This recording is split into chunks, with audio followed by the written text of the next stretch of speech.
नमस्कार, मी प्राध्यापक RP. Patil, new English school junior college Shirasgaon. विद्यार्थी मित्रांनो, अर्थशास्त्र या विषयाविषयी आपण थोडीशी माहिती टीचिंगला सुरुवात करण्याअगोदर मी तुम्हाला एक शेअर करणार आहे. विद्यार्थी मित्रांनो, अर्थशास्त्र हा विषय म्हटल्यानंतर आपल्याला एक खूप अवघड विषय असा म्हणून विद्यार्थी त्या विषयाकडे बघत असतात. विद्यार्थी मित्रांनो, मी आपल्याला जो काही व्हिडिओ तयार करणार आहे त्या व्हिडिओच्या मार्फत आपल्याला साधा सोपा पद्धतीने आपल्याला अर्थशास्त्र विषय हा कशा पद्धतीने समजून घेता येतो, कसा अभ्यासता येतो, या व्हिडिओच्या मार्फत मी आपल्याला एक छोटासा प्रयत्न करणार आहे. तर HSC बोर्डाने आपल्याला जो काही अर्थशास्त्र या विषयाचा सिलेबस किंवा अभ्यासक्रम आपल्याला घालून दिलेला आहे, त्या अभ्यासक्रमाअंतर्गत पहिलं प्रकरण आहे सूक्ष्म अर्थशास्त्र आणि स्थूल अर्थशास्त्राचा परिचय. तर याच्या अगोदर जर आपण अभ्यासक्रम किंवा सिलेबस बघितला तर ही स्वतंत्र प्रकरणे या अगोदर विद्यार्थ्यांना अभ्यासण्यासाठी होती. मात्र या वर्षापासून जो काही नवीन अभ्यासक्रम तयार करण्यात आलेला आहे त्या अभ्यासक्रमाअंतर्गत ही दोघही प्रकरणं एकाच प्रकरणामध्ये ती ऍड करण्यात आलेली आहेत. तर त्याच्या पाठीमागची अनेक कारणे आहेत की जेणेकरून विद्यार्थ्यांना तुलना करताना, समजून घेताना साधेपणा, सोपेपणा यावा या हेतूने. तर आपण जर आपल्या पुस्तकामध्ये बघितलं तर अनेक मुद्दे जशी लहान मुलांना पुस्तके असतात त्या पद्धतीची पुस्तके आपल्याला अभ्यास मंडळाने तयार करून देण्यात आलेली आहेत. त्याच्या पाठीमागे सुद्धा विशेष अशी वेगवेगळी कारणं आहेत. एक सर्वात महत्वाचं कारण म्हणजे कृतीशील शिक्षण झालं पाहिजे. यासाठी हे पुस्तक किंवा हे जे काही टेक्स्टबुक तुम्हाला देण्यात आलेलं आहे त्या पाठीमागे जी जडणघडण आहे त्याचं हे कारण आहे. विद्यार्थी मित्रांनो, या पुस्तकांमध्ये आपल्याला वेगवेगळ्या प्रकारच्या जे काही अर्थशास्त्रज्ञ असतात त्यांची फोटो, वेगवेगळी चित्रे, मग त्यामध्ये कारखाने असतील किंवा उद्योगधंदे असतील, अशा वेगवेगळ्या जे व्यवसाय असतील अशा वेगवेगळ्या प्रकारची चित्रे आपल्याला पाहायला मिळतात. त्याच्या पाठीमागे एकच कारण असू शकतं की ते म्हणजे विद्यार्थ्यांना एक प्रकारे कुतूहल निर्माण व्हावं, हा त्या पाठीमागचा हेतू असतो. आपण प्रकरणाला सुरुवात करण्याअगोदर त्यामध्ये सुरुवातीलाच आपल्याला बघा एक कारखान्याचं चित्र आपल्याला पाहायला मिळतं. म्हणजे यावरून आपल्याला लक्षात येतं की अर्थशास्त्र म्हणजे काय. तर विद्यार्थ्यांना असा खूप मोठा प्रश्न पडतो की अर्थशास्त्र म्हणजे काय, काय असेल काय नसेल. तर काहीही नाही. अर्थशास्त्र खूप साधं सोपं असा विषय आहे. त्यात सर्वात महत्वाचं म्हणजे आपल्याला जर अर्थशास्त्राविषयीची जर भीती आपल्याला आपल्या मनातून घालवायची असेल तर त्यासाठी एक असं समजून घ्यावं की आपण सकाळी उठल्यापासून ते सकाळी झोपेपर्यंत ज्या काही कृती करत असतो त्या सर्व कृतींचा अभ्यास, त्या सर्व कृतींचा आढावा म्हणजेच काय, अर्थशास्त्र. तर आपल्या या पुस्तकामध्ये कारखान्याचं चित्र दिलेलं आहे बघा. वरती दिलेलं आहे आठवून पहा म्हणून. म्हणजे आपल्याला एक त्या चित्राकडे बघितल्यानंतर एक लक्षात येईल की कारखाना म्हणजे नेमकं काय. तर ते बघितल्यानंतर खाली दिलेलं आहे बघा प्रस्तावना. प्रस्तावनामध्ये मजकूर दिलेला आहे आधुनिक अर्थशास्त्राच्या सूक्ष्म अर्थशास्त्र आणि स्थूल अर्थशास्त्र या मुख्य दोन शाखा आहेत. मी तुम्हाला माहिती याही अगोदर सांगितलेलं आहे की सूक्ष्म अर्थशास्त्र आणि स्थूल अर्थशास्त्र या अभ्यासाच्या दोन वेगवेगळ्या शाखा आहेत. मग आता या दोन वेगवेगळ्या शाखा अभ्यासण्याच्या दृष्टिकोनातून विद्यार्थ्यांना त्या सोप्या व्हाव्यात की जेणेकरून विद्यार्थ्यांना चांगल्या प्रकारे समजावं, यासाठी या दोन ज्ञानाच्या शाखा एकत्रितरित्या या ठिकाणी मांडण्याचा प्रयत्न केलेला आहे. सूक्ष्म म्हणजे काय की लहान किंवा दशलक्षांश भाग. सूक्ष्म अर्थशास्त्र म्हणजे काय की लहान भाग. मग किती लहान, तर दशलक्षांश सूक्ष्म. तुम्ही विचार करा की किती लहानात लहान भागाचा अभ्यास ज्या शास्त्रामध्ये केला जातो त्या शास्त्राला सूक्ष्म अर्थशास्त्र असं म्हटलं जातं. पुढे बघा ही संज्ञा मायक्रोज, त्याला इंग्रजीमध्ये मिक्रोज या ग्रीक शब्दापासून आली आहे. स्थूल म्हणजे मोठा. बघा ज्ञानाची जी काही दुसरी शाखा आहे स्थूल अर्थशास्त्र. मग स्थूल या मराठी शब्दाचा अर्थ काय होतो? स्थूल म्हणजे मोठा. ही संज्ञा मायक्रोज, त्याला इंग्रजीमध्ये मॅक्रोज या ग्रीक शब्दापासून आलेली आहे. या शब्दाचा वापर 1933 मध्ये ओस्लो विद्यापीठातील नॉर्वेजियन अर्थशास्त्रज्ञ स्टीन फ्रिश यांनी केला आहे. बघा, आपल्याला अर्थशास्त्राच्या मुख्य शाखा कुठल्या? त्या म्हणजे एक म्हणजे सूक्ष्म अर्थशास्त्र आणि दुसरी स्थूल अर्थशास्त्र. बघा, खाली पुस्तकात जर तुम्ही बघितलं तर आपल्याला रॅग्नर फ्रिश यांचा फोटो आपल्याला पाहायला मिळतो आणि त्यांच्याविषयीची माहिती आपल्याला बघायला मिळते की जेणेकरून रॅग्नर फ्रिश कसे असतील, कसे दिसत असतील, या सर्व जिज्ञासा वृत्तीला आपल्याला एक प्रकारे चालना मिळत असते आणि त्या हेतूसाठीच तो फोटो टाकण्यात आलेला आहे. बघा, पुढे जाऊन तुम्ही पुस्तकामध्ये जर बघितलं तर तुम्हाला माहीत हवं. बघा, सूक्ष्म अर्थशास्त्राची ऐतिहासिक वाटचाल.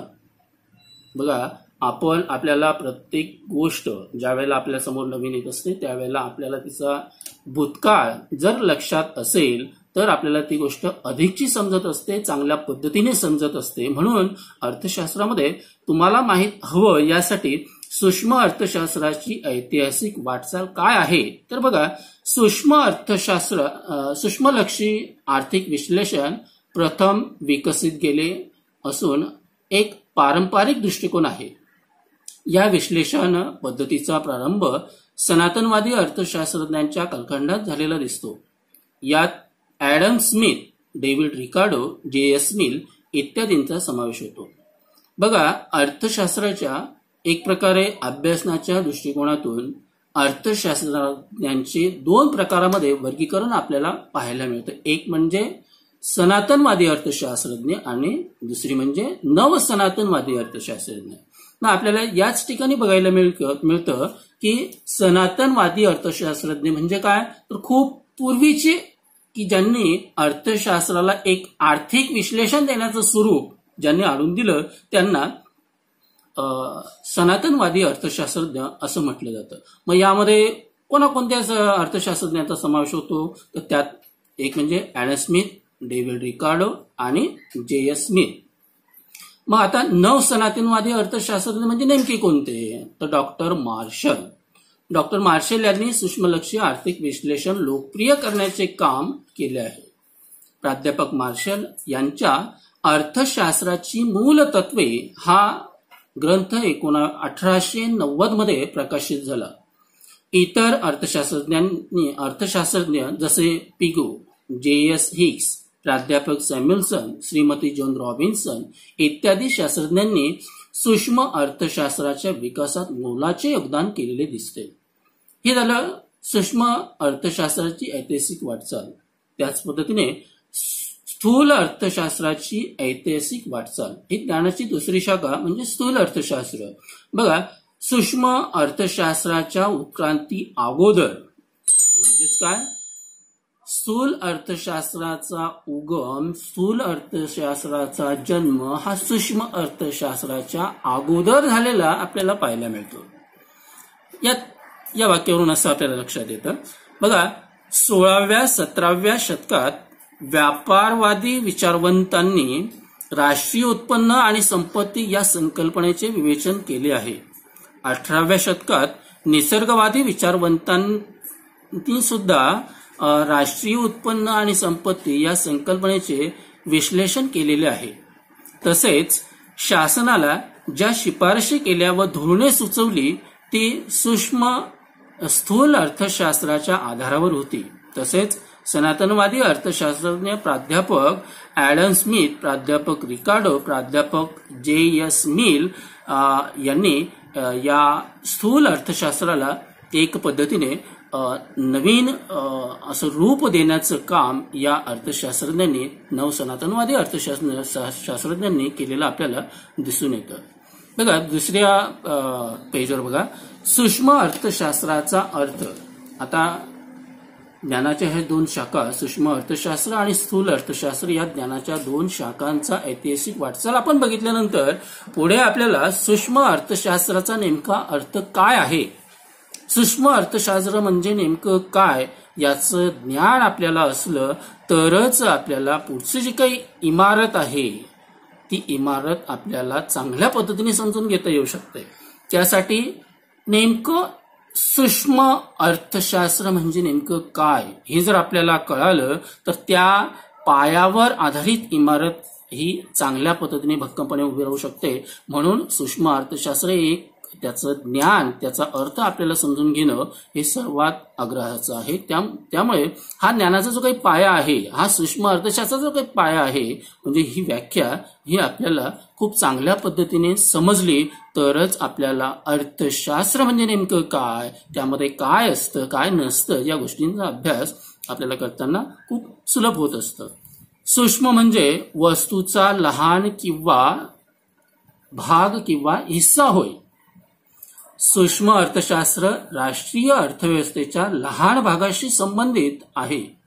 सूक्ष्म अर्थशास्त्रात वैयक्तिक उपभोक्ता, वैयक्तिक उत्पादन किंवा पेढी, विशिष्ट वस्तूची किंमत किंवा घटकाची किंमत यासारख्या वैयक्तिक घटकांच्या आर्थिक क्रिया व वर्तनाचा अभ्यास केला जातो. बघा विद्यार्थी मित्रांनो, सूक्ष्म अर्थशास्त्राचा अर्थ आपल्याला या ठिकाणी स्पष्ट केलेला आहे. सूक्ष्म अर्थशास्त्र म्हणजे नेमकं काय, तर थोडक्यात सूक्ष्म अर्थशास्त्र म्हणजे ज्या शास्त्रामध्ये लहान घटकांचा अभ्यास, मग लहान घटक म्हणजे नेमकं कोणते, अतिशय लहान. लहान म्हणजे किती लहान, तर दशलक्षांश लहान भाग, इतका लहान भाग म्हणजे या घटकाचा अभ्यास ज्या शास्त्रामध्ये केला जातो त्या शास्त्राला सूक्ष्म अर्थशास्त्र असं म्हटलं जातं. मग हे लहान भाग म्हणजे कोणकोणते, तर वैयक्तिक उत्पन्न, वैयक्तिक उत्पादन, तसंच विशिष्ट वस्तूची किंमत किंवा विशिष्ट घटकाची किंमत या घटकांचा अभ्यास किंवा या लहान लहान घटकांचा अभ्यास म्हणजेच काय, ज्या शास्त्रामध्ये केला जातो त्या शास्त्राला सूक्ष्मलक्षी अर्थशास्त्र असं म्हटलं जातं. बघा या सूक्ष्म अर्थशास्त्राची व्याख्या अनेक शास्त्रज्ञांनी केलेली आपल्याला पाहायला मिळते आपल्या पाठ्यपुस्तकामध्ये. तुम्ही यापूर्वी सूक्ष्म अर्थशास्त्राच्या काही महत्वाच्या शाखा अभ्यासल्या आहेत. अजून काही व्याख्यांची चर्चा या पुस्तकामध्ये करूया. बघा पहिलीच व्याख्या मॉरिस डॉब या अर्थशास्त्रज्ञांनी केलेली आपल्याला पुस्तकामध्ये अभ्यासण्यासाठी देण्यात आलेली आहे. काय म्हणतात बघा मॉरिस डॉब, अर्थव्यवस्थेचे सूक्ष्मलक्ष्य अध्ययन म्हणजे सूक्ष्म अर्थशास्त्र. बघा याच्या अगोदर आपल्याला जी काही एक व्याख्या देण्यात आलेली की जी काही स्पष्टीकरण आपल्याला देण्यात आलेलं होतं वरती, त्याच पद्धतीने मॉरिस डॉब काय म्हणतात की अर्थशास्त्र म्हणजे नेमकं काय, तर अर्थव्यवस्थेचे सूक्ष्म अध्ययन, अर्थव्यवस्थेमध्ये जेवढे काही घटक असतात या सर्व घटकांचं सूक्ष्म अध्ययन, सूक्ष्म मापन किंवा अभ्यास म्हणजे सूक्ष्म अर्थशास्त्र होय. एपी लर्नर काय म्हणतात बघा, सूक्ष्म अर्थशास्त्राद्वारे अर्थव्यवस्थेकडे जणू काही सूक्ष्मदर्शकाद्वारे पाहिले जाते. बघा सूक्ष्मदर्शक माहिती तुम्हाला याच्या अगोदर तुम्ही इयत्ता 5वी ते 10वी पर्यंत सूक्ष्मदर्शक यंत्र तुम्ही बघितलेलं असेल. या सूक्ष्मदर्शक यंत्रकाचं काम काय असतं की लहानातला लहान घटक आपल्याला बघता यावा, तो कसा असतो काय नसतो त्याचा अभ्यास आपल्याला करण्यासाठी या सूक्ष्मदर्शक यंत्राच्या माध्यमातून आपण त्या घटकाचा अभ्यास, त्या विषयाचा अभ्यास आपण करत असतो. त्याच पद्धतीने सूक्ष्म अर्थशास्त्रामध्ये एपी लर्नर म्हणतात की सूक्ष्मदर्शी जे काही यंत्र असतं त्या सूक्ष्मदर्शी यंत्राद्वारे या अर्थशास्त्राकडे बघितलं जातं. म्हणजेच लहानातल्या लहान घटकाचा अभ्यास ज्या शास्त्रामध्ये केला जातो त्या शास्त्राला सूक्ष्म अर्थशास्त्र असं म्हटलं जातं. अर्थव्यवस्था रूपी शरीरातील लाखो पेशी म्हणजे व्यक्ती आणि कुटुंब उपभोक्त्याच्या रूपाने आणि व्यक्ती व उत्पादन संस्था उत्पादकांच्या रूपाने अर्थव्यवस्थेच्या संचलनात कशा प्रकारे भूमिका पार पाडतात हे अभ्यासण्यासाठी सूक्ष्मलक्षी अर्थशास्त्र या पेशीकडे जणू काही सूक्ष्मदर्शकातून पाहिले जाते. बघा खाली आणखी स्पष्टीकरण त्यांनी दिलेलं आहे की जसं आपलं शरीर असतं या शरीरामध्ये एक अनेक अशा पेशी मिळून आपलं शरीर बनलेलं आहे.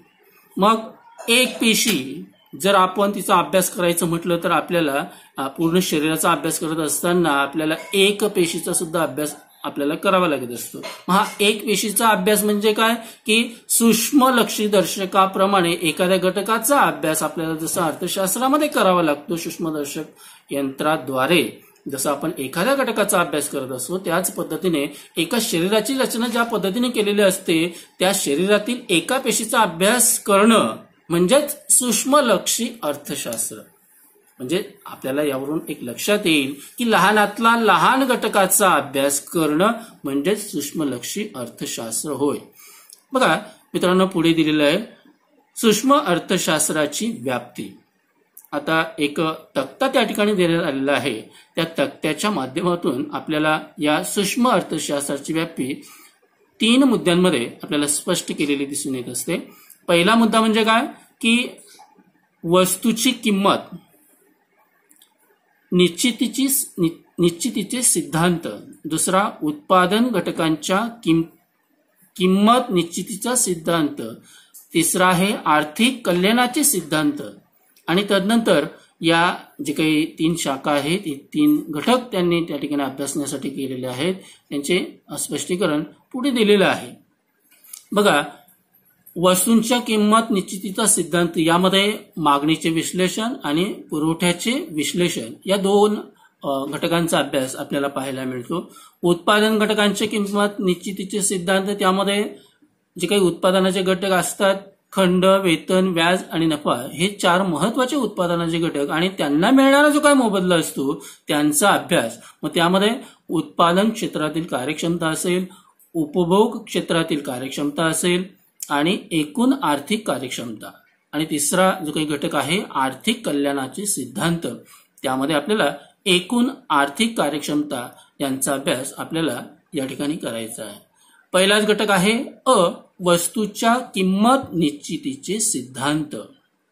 आपल्याला सूक्ष्म अर्थशास्त्रामध्ये वस्तूची जी काही किंमत असते ती किंमत निश्चितीचे सिद्धांत आपल्याला पाहायचे आहेत, ते अभ्यासायचे आहेत. बघा, वैयक्तिक वस्तूंच्या किमती. आता वैयक्तिक म्हणजे काय, एका व्यक्तीकडे असलेली एखादी वस्तूची किंमत, त्या वैयक्तिक वस्तूच्या किमती बाजारपेठेतील मागणी व पुरवठ्याने निश्चित केल्या जातात. सूक्ष्म अर्थशास्त्र मागणी विश्लेषणाशी संबंधित आहे.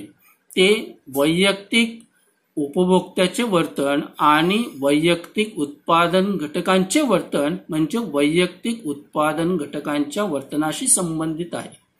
म्हणजे एका व्यक्तीकडे किंवा एक व्यक्ती म्हणजेच आपण गृहीत धरू की एक उपभोक्ता, या उपभोक्त्याकडे असलेले जी काही वस्तू आहे त्या वस्तूची किंमत किंवा त्याकडे असलेले उत्पादकाचे जे काही वर्तन असतं त्या उत्पादकाचं वर्तन या उत्पादन घटकांच्या वर्तनाशी संबंधित आहे. उत्पादन घटकांच्या किंमत निश्चितीचे सिद्धांत. सूक्ष्म अर्थशास्त्राला भूमी, श्रम, भांडवल, संयोजक हे घटक उत्पादन प्रक्रियेत सहभागी होतात.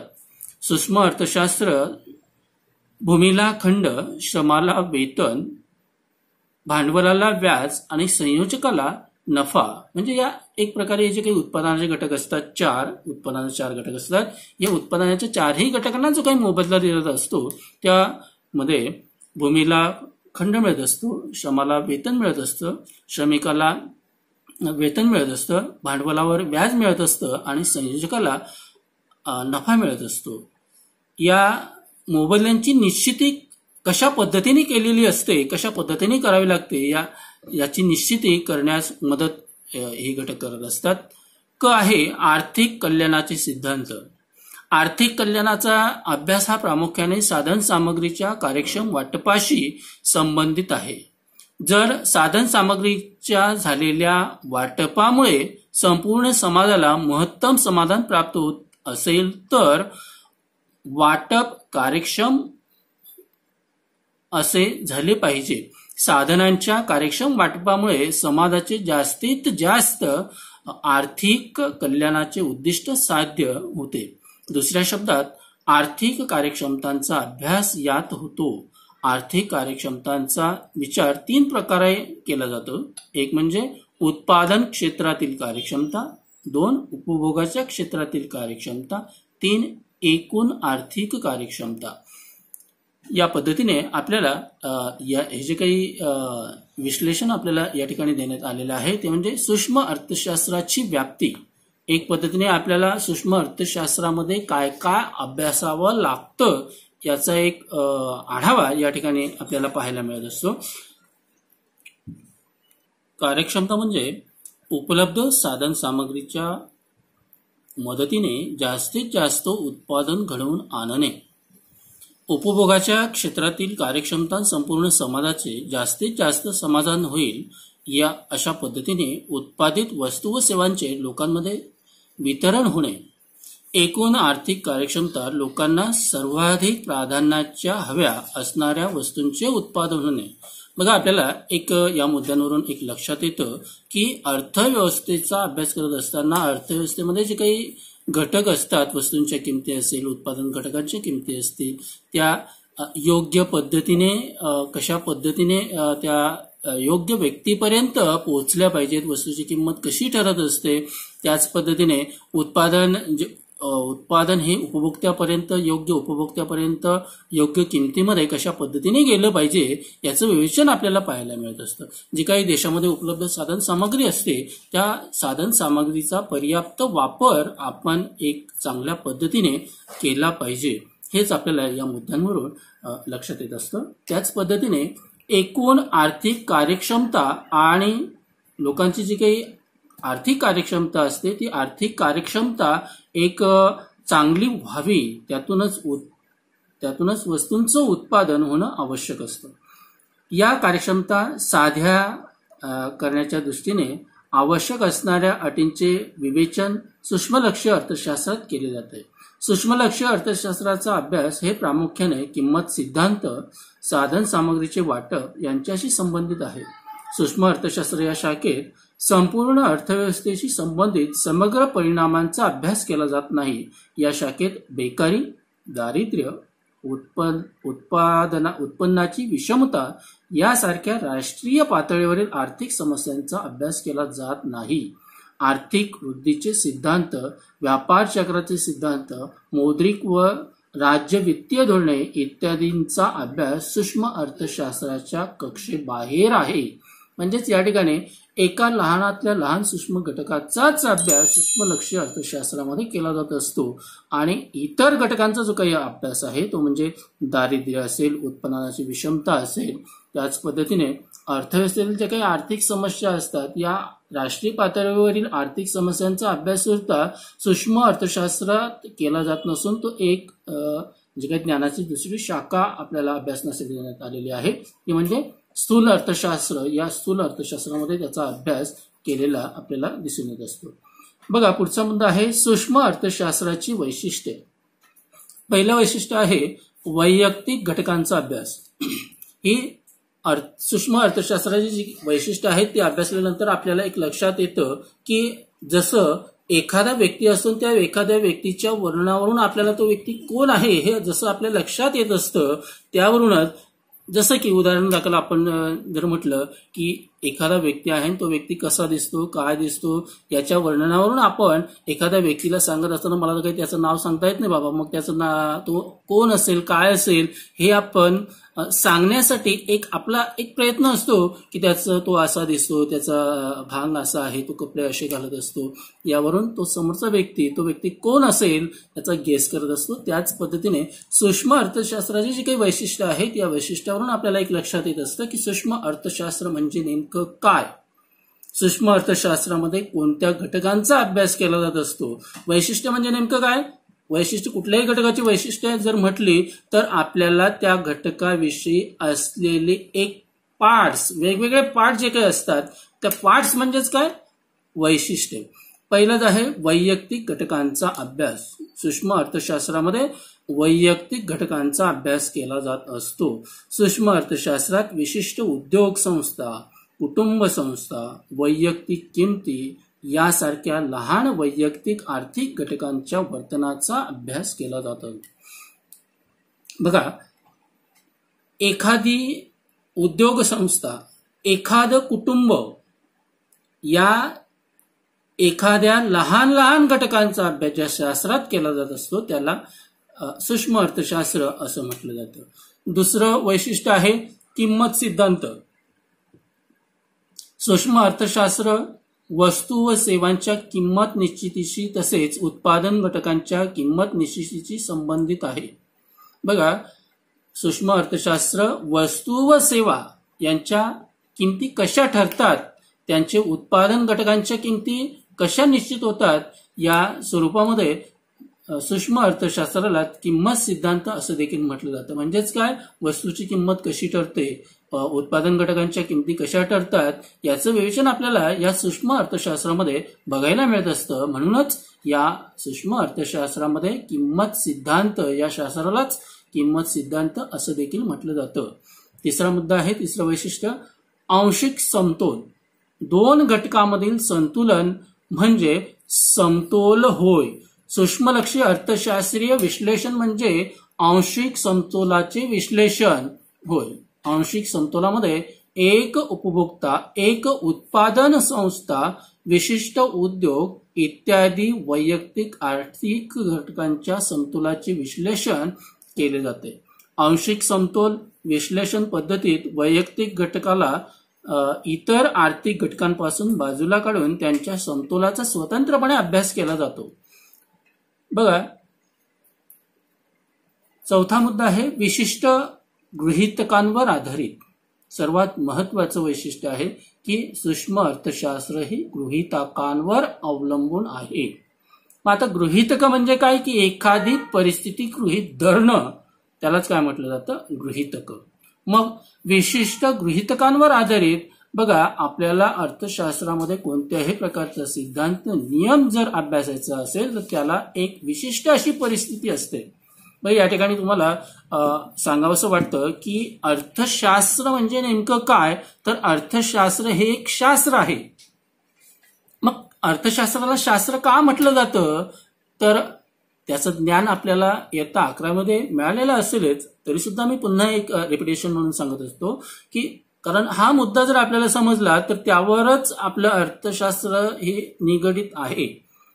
कारण अर्थशास्त्र म्हणजे नेमकं काय हे जर आपल्याला माहित झालं तरच आपल्याला अर्थशास्त्राविषयी गोडी निर्माण होऊ शकते. मग अर्थशास्त्र हे शास्त्र का, त्यालाच शास्त्राला काही इंग्रजीमध्ये काय म्हटलं जातं, सायन्स. सायन्स किंवा अर्थशास्त्र म्हणजे काय, तर ज्या घटकाचा बारीक सारीक गोष्टींचा शास्त्रीय संबंध किंवा कार्यकारण भाव स्पष्ट करणारा विषय म्हणजे अर्थशास्त्र. मग असंच का होतं, त्याचं कारण काय, त्याच्या पाठीमागे पार्श्वभूमी काय, या सर्व घटकांचा बारीक सारीक पद्धतीने शास्त्रीय संबंध स्पष्ट करून ज्याचं विवेचन ज्या शास्त्रामध्ये केलं जात असतं त्या शास्त्राला शास्त्र किंवा त्या विषयाला शास्त्र असं म्हटलं जातं. म्हणूनच अर्थशास्त्रामध्ये एखाद्या घटकाचा अभ्यास त्याच्या कार्यकारण भाव स्पष्ट करून त्याचा शास्त्रीय निगडित संबंधाशी जुळवाजुळव करून ज्याचं विवेचन आपल्याला पाहायला मिळत असतं. म्हणून अर्थशास्त्राला सुद्धा शास्त्र म्हटलं जातं. कारण हे समजणं आपल्याला खूप महत्वाचं आहे. कारण मराठी या विषयाला आपण शास्त्र म्हणत नाहीत, हिंदी या विषयाला आपण शास्त्र म्हणत नाहीत, इंग्रजीला शास्त्र म्हणत नाहीत, मात्र अर्थशास्त्रालाच शास्त्र का म्हणत असतो याचंही एक त्याच्या पाठीमागचं असलेलं कारण आपल्याला समजून घेणं खूप महत्वाचं आहे. म्हणून शास्त्र म्हणजे नेमकं काय, ज्याचा कार्यकारण भाव स्पष्ट केला जात असतो, ज्याचा अभ्यास, ज्या विषयाचा अभ्यास केला जात असतो त्यालाच अर्थशास्त्र असं म्हटलं जातं. हे आपल्याला अगोदर समजून घेणं खूप महत्वाचं आहे. म्हणूनच अर्थशास्त्राला शास्त्र म्हटलं जातं. मग यामध्ये शास्त्र हा संबंध आला, सायन्स हा शब्द आला.